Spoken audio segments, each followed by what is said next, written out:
Shalom, selamat berjumpa lagi di hari yang baru ini.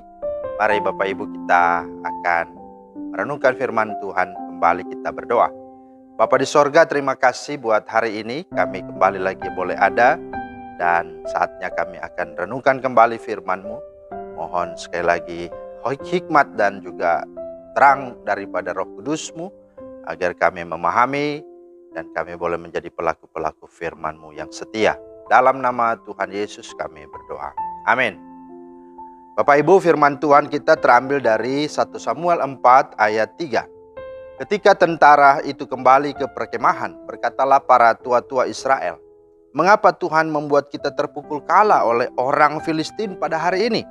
Marilah kita mengambil dari Silo tabut perjanjian Tuhan, supaya ia datang ke tengah-tengah kita dan melepaskan kita dari tangan musuh kita." Nah, itulah pembacaan firman Tuhan yang menjadi dasar renungan kita pada hari ini. Tema kita adalah belajar dari kisah kekalahan Israel. Belajar dari kisah kekalahan Israel. Nah, saudara, kita tahu Israel ya adalah umat Tuhan yang sungguh spesial, yang sungguh istimewa, dipilih Tuhan. Dan Tuhan hadir dan Tuhan beserta dengan umat ini. Dan kita tahu dia umat yang kecil, tidak begitu banyak. Tapi dalam peperangan, setiap kali peperangan, umat ini disertai Tuhan dan mereka mengalami kemenangan demi kemenangan.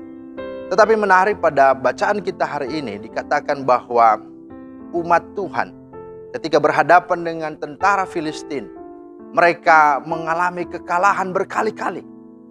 Nah, itulah sebabnya para tua-tua memerintahkan agar supaya mengambil akan tabut Tuhan, akan tabut perjanjian yang ada di Silo. Karena ketika tabut Tuhan ada, itu artinya Tuhan hadir. Dan kalau Tuhan hadir, Tuhan pasti akan menolong dan berpihak kepada mereka. Tetapi saudara, apa yang terjadi? Ya memang ketika tabut Allah atau tabut perjanjian itu datang di dalam peperangan, maka orang Filistin ketakutan. Karena apa? Wah, mereka tahu ini pasti mereka akan dihajar, akan dilululantahkan, akan ditunggang balikan segala tentara Filistin. Mereka tahu dan sadar akan kehadiran tabut Tuhan itu. Tetapi menariknya bahwa apa yang dikhawatirkan, ditakutkan orang-orang Filistin justru kebalikan. Maka dikatakan di sana justru orang Israel terpukul kalah. Orang Israel semakin kalah, semakin berjatuhan korban yang semakin banyak. Di dalam ayat 10 dikatakan bahwa dari pihak Israel telah gugur 30.000 orang pasukan berjalan kaki. Dan yang lebih ironis lagi bahwa Hofni dan Pinehas pun ikut mati. Bahkan Imam Eli ketika mendengar tabut Allah telah dirampas juga mati. Dan yang lebih luar biasa lagi adalah bahwa tabut Allah itu telah diambil, dirampas oleh orang Filistin. Dan artinya bahwa kehadiran Allah, kemuliaan Allah telah meninggalkan umat Israel. Nah, saudara-saudara yang dikasihi Tuhan, ini sesuatu yang tentu ya menjadi ironi dalam kehidupan umat Tuhan. Tetapi pertanyaannya apa dan mengapa mereka sampai begitu mengalami kekalahan dan mengalami kegagalan, bahkan sampai kemuliaan Tuhan, hadirat Tuhan meninggalkan mereka. Itulah tabut Allah itu. Nah, saudara, setidaknya ada 3 hal yang dikatakan dalam firman Tuhan ini. Bahwa rupanya persoalannya adalah karena umat Tuhan telah berdosa kepada Tuhan. Itulah yang diwakili oleh para imam yang dalam hal ini adalah Hofni dan Pinehas. Mereka adalah imam yang dursila, orang-orang yang sungguh-sungguh telah melakukan kejahatan yang begitu besar dari apa yang mereka lakukan kepada Tuhan.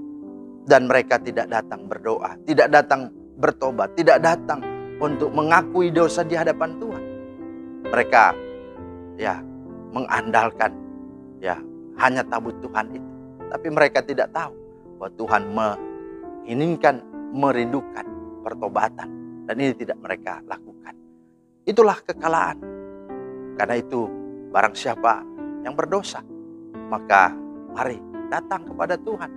Karena itulah kita boleh layakan dan kita akan mendapatkan pemulihan dari Tuhan. Maka ketika kita berdosa dan kita mau melakukan sesuatu, maka berkat Tuhan akan sungguh-sungguh tidak akan kita terima. Karena apa? Karena dosa itulah yang menghalangi kita. Bukan karena Tuhan kurang tajam mendengar atau kurang panjang tangannya menjangkau kita, tapi yang membuat dia tidak mendengar dan tidak menolong kita karena dosa-dosa kita. Yang kedua adalah karena apa? Mereka tidak taat kepada aturan dan perintah Tuhan. Harusnya yang mengangkut tabut Tuhan itu para imam, tapi justru yang mengangkutnya adalah Hofni dan Pinehas. Orang-orang yang sungguh dursila, orang-orang yang sungguh-sungguh telah melakukan hal yang jahat. Harusnya mereka memberikan dan mempersembahkan korban. Harusnya mereka betul-betul mengangkatnya dengan penuh kekudusan di hadapan Tuhan. Tetapi justru di sini mereka telah melanggar kekudusan Tuhan. Itulah yang terjadi. Dan yang ketiga adalah umat Tuhan adalah orang-orang yang sungguh-sungguh membutuhkan Tuhan ketika dalam kejepit, ketika dalam kesusahan, ketika dalam kesulitan. Ya, inilah sesuatu hal yang sungguh-sungguh miris. Butuh Tuhan waktu dia dalam kesusahan, alias membutuhkan Tuhan ketika ada kepentingan umat Tuhan. Ibaratnya ini namanya asas manfaat. Ya, waktu dia senang, waktu dia bahagia, waktu dia ada dalam berkat, wah, dia tidak membutuhkan Tuhan. Dia tidak datang pada Tuhan, bahkan dia melakukan dosa. Tetapi ketika dalam kesusahan, dalam kesedihan, dalam kesengsaraan, bahkan dalam hampir kekalahan, barulah dia memanggil Tuhan. Inilah suatu yang sungguh-sungguh menyakiti hati Tuhan. Dan Tuhan pun tidak seketika itu harus berpihak kepada mereka. Dan yang keempat, mengapa mereka sampai mengalami kekalahan? Karena mereka justru mengkultuskan dan menyembah, bahkan memberhalakan tabut Tuhan daripada Tuhan itu sendiri. Dan itu banyak yang terjadi dalam hidup kita. Ketika kita sembuh, maka kesembuhan itulah yang menjadi berhala kita. Ketika kita melakukan sesuatu, langkah-langkah yang kita rasa itu, hanya itu juga yang cara yang paling baik, bahkan itu juga yang akhirnya menjadi kultus dan penyembahan. Sehingga kita lupa bahwa Tuhan adalah sumber segala berkat. Ketika kita diberkati, maka kita akan mencari berkat itu, lupa kepada sumber berkat itu. Karena itu, ini hal yang harus menjadi pelajaran penting. Ular tembaga, Bapak Ibu tahu kisah di mana umat Tuhan dipagut, disuruh Tuhan untuk memagut setiap orang yang berontak kepada Tuhan, bahkan kepada Musa. Tetapi Tuhan buat satu patung di depan ular tembaga, tugu di situ. Maka setiap orang yang melihat ular itu atau patung tembaga itu, dia akan sembuh. Itulah cara Tuhan, berbagai cara Tuhan melakukan. Tapi yang lebih utama dan lebih parah lagi bahwa itu tidak berhenti di situ. Rupanya patung dan tugu itu dipakai oleh umat Israel sampai pada kisah 2 raja-raja pasal 2 ayat 4 dikatakan di sana ada berhala tentang patung tembaga itu, ular tembaga itu disebut dengan Nehustan. Nah saudara, mari kadang-kadang kita lupa akan sumber berkat Tuhan, sumber kepada yang mempunyai berkat, itulah Tuhan. Bahkan kita lebih condong kepada berkat. Karena itu mari melalui firman Tuhan ini kita belajar dari kekalahan Israel, supaya kita tidak mengulangi lagi dan kita sungguh-sungguh belajar untuk benar-benar hidup menghormati Tuhan, menjaga kekudusan Tuhan, dan membutuhkan Dia dalam segala hal. Waktu suka, waktu duka, waktu senang, waktu sulit, dalam segala hal. Dan bahkan kita tetap mengandalkan Dia, bukan karena berkatnya, tapi karena dirinya sendiri. Kiranya Tuhan memeteraikan firman dan memberkati kita. Amin. Mari kita berdoa. Terima kasih Tuhan untuk firman-Mu. Meteraikanlah dalam hati kami dan mampukan kami untuk kami boleh menjadi pelaku-pelaku firman sepanjang hidup kami. Berkati sepanjang hari ini dalam semua kegiatan kami. Dalam nama Tuhan Yesus kami berdoa. Amin.